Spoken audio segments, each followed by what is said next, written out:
আমি রাস্তা জিজ্ঞেস করার জন্য একজন পথচারীকে থামালাম, কিন্তু পরে বুঝলাম তারা সবাই আসলে পুতুল। হ্যালো ইব্রান, আবার চলে আসলাম নতুন একটা মুভি এক্সপ্লেনেশন নিয়ে। তো আমার এইরকম ভিডিও যারা আরো বেশি বেশি চান তারা এখনই আমার এই পেজটাকে ফলো করে দেন আর আমার চ্যানেলটাকে এখনই সাবস্ক্রাইব করে দেন।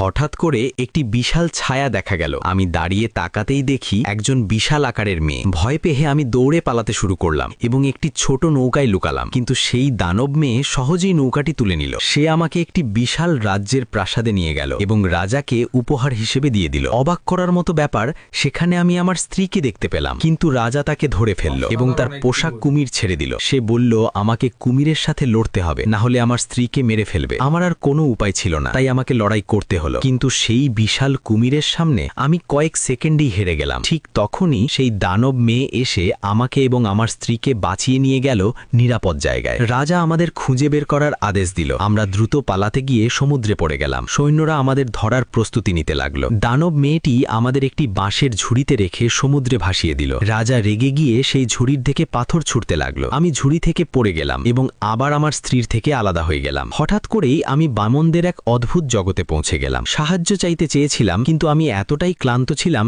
যে অজ্ঞান হয়ে পড়লাম। সৈন্যরা আমাকে মোটা দড়ি দিয়ে বেঁধে ফেলল।